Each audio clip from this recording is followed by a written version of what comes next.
በስመ አብ ወወልድ ወመንፈስ ቅዱስ አሐዱ አምላክ አሜን። ኦሪት ዘፍጥረት ስነ መለኮታዊ ድሕረ ባይታ ኦሪት ዘፍጥረት በዕብራይስጥ መጽሐፍ ምዕራፍ 1 ቁጥር 1 ዘሎ ናይ መጀመርያ ሐረግ በርሽት ዝብል ኮይኑ ትርጉሙ ድማ በመጀመርያ ማለት እዩ። እቶም ጥንታውያን ጽሑፋት መጸዊዕኦም ዝርከብ ካብቲ ጽሑፍ በመጀመርያ ዝርከብ ቃል እዩ። ጄነሲስ ዝብል ናይ እንግሊዝ ቃል ስያሜ ዝተቀድሐ እቶም ሰብዓ ሊቃውንቲ ናይ ግሪክ ትርጉሙ ዘፍጥረት 2 ቁጥር 4 ምዕራፍ 5 ቁጥር 1 ዘሎ ጄኒሲዋስ ካብ ዝብል ቃል እዩ። ኦሪት ዘፍጥረት ዝብል ናይ ትግርኛ ስም ካብ ዕብራይስጥን ግሪክን ተመሳሳሊ ትርጉሙ ኣለዎ። ኦሪት ማለት ሕጊ፣ ፍትሒ፣ ትእዛዝ ማለት ክኸውን ከሎ ፍጥረት ማለት ድማ በአግባቡ ምፍጣር፣ አፈጣጠራ፣ ፍጡርነት፣ ምንጪ፣ ዘርኢ ማለት እዩ። ኦሪት ዘፍጥረት ማለት ናይ ፍጥረት ሕጊ፣ ናይ አፈጣጠራ ደንቢ፣ ናይ ፍጥረት ሱር ምንጪ፣ ናይ ፍጥረት ትውልድ ማለት እዩ። እቲ ቃል ብዓውደ ንባብ ክንሪኦ ከለና ናይ ነገራት ኩሉ አጀማምራ ዝተርኽ መጽሓፍ ምዃኑ ይርኤና። ዝተጻሕፈሉ ዕላማ ናይ እግዚአብሔር ፍጥረት ዓለም ንምምዝጋብን ንዕኡ ዘምልኽ ህዝቢ ንምፍላይን እዩ ተጻሒፉ። ጸሓፊኡ ሙሴ ኮይኑ አይሁድን ክርስቲያናት ናይ መጀመርያ ናይ ብሉይ ኪዳን መጽሓፍቲ ፔንታቱክ ዝብል ስያሜ ከትሕዝዎ ከለዉ መጽሓፍቲ ዝጸሓፎም ሙሴ ዝብል እምነት ከም ዘሎም ኣብ ታሪኽ ንመሃሮ ኢና። በአይሁዳውያን ድማ 5 ናይ ሙሴ መጽሓፍቲ ይበሃሉ። ዕላማን መልእኽቱን ኦሪት ዘፍጥረት ስለ ጅማሬታት እዩ ዝዛረብ። ናይ ሰማይን ምድርን፣ ናይ ብርሃንን ጸልማትን፣ ናይ ማይ አካላትን ጠፈርን ምድርን፣ እጽዋት፣ ፀሓይን ወርሕን ከዋኽብትን፣ ብባሕርን ብኣየርን ብምድርን ዝንቀሳቐሱ እንስሳታት ከምኡውን ናይ ፍጥረት ኩሉ ርእሲ ዝኾነ መልክዕ ኣምላኽን ምስልን ዝተፈጥረ ሰብን ሓጢአትን፣ ናይ ሓጢአት ስርየት በረኸትን መርገምን፣ ናይ ሕብረተሰብ ስልጣኔን መርዓን ቤተሰብን ጅማረ ዝዛረብ መጽሓፍ እዩ።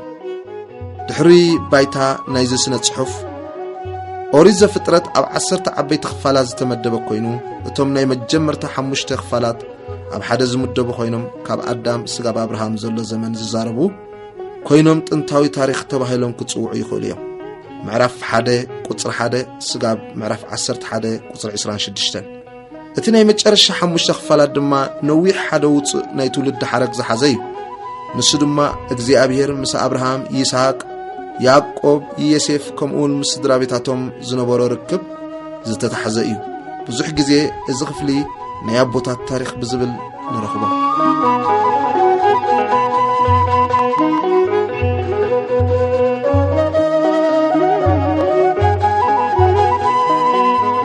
እዚ ዝረኣናዮ ድሕሪ ባይታ ናይ ኦሪት ዘፍጥረት ክኸውን ከሎ ምዕራፍ 1 ቁጥር 1 መጀመርታ ፍጥረት አምላኽ በመጀመርታ ሰማይን ምድርን ፈጠረ።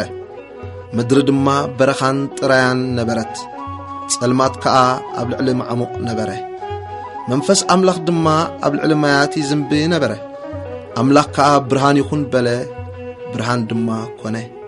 አምላኽ ድማ እቲ ብርሃን ጽቡቕ ከም ዝኾነ ረአየ። አምላኽ ከዓ ነቲ ብርሃን ካብ ጸልማት ፈለዮ። አምላኽ ነቲ ብርሃን መዓልቲ ያውጻሉ፣ ነቲ ጸልማት ከዓ ለይቲ ያውጻሉ።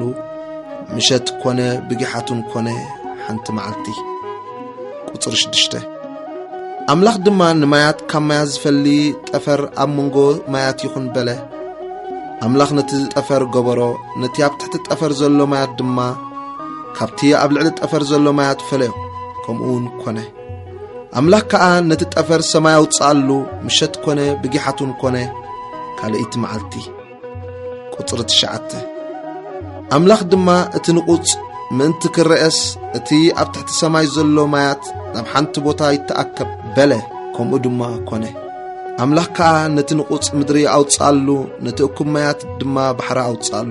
አምላኽ ከዓ ጽቡቕ ከም ዝኾነ ረአየ። አምላኽ ድማ ታ ምድሪ ሳዕሪ ዘርኢ ዝህብ ብቑልን ዘርኡ ኣብ ርእሱ ዘሎ ፍረ ከከም ዓይነቱ ኣብ ምድሪ ዝፈሪ ኦም ተውፅእ በለ። ከምኡ ድማ ኮነ። እታ ምድሪ ሳዕርን ከከም ዓይነቱ ዘርኢ ዝህብ ብቑልን ዘርኡ ኣብ ርእሱ ዘሎ ፍረ ዝፈሪ ኣእዋም ከዓ ኣውፀት። أملاخ دما تصبق كم زخون رأي مشت كونه بجحتون كونه سالسيت معلتي قطري 14 أملاخ دما نمعلتي قبلي تزفليو برهانات أبتفر سما يخونو نزبنات نمعلتات عمتات كا نمفلتا يخونو أمدرين نمبرح أبتفر سماين برهانات يخونو بله كم دما كونه أملاكا كل تعبيت برهانات جبرة تعبي برهان بمعلت خسلتن تنشتو برهان دما بلي تخسلتن كواخبتون جبرة قبل علم مدري أنت كبره أم معلتن قبليتن دما خسلتنو نبرهان ون كابت سلمات كفليو أملاخ أبتفر السماي جبرهم أملاخ دما تبقكم زخونة رأي مشت كونه بجحتون كونه رابعيت معلتي قطري إسرا أملاخ دما مايات هياو نفس زلون ونجرجر زبل انسسا يوتس قبل علم مدري أبتحت تأفر السماي كا عوافي فرابله أملاخ دما نتوم عبيتي انسسا بحرن التمايات زوتسو ببعينتو هياو نفس زلون ونجرجر زبل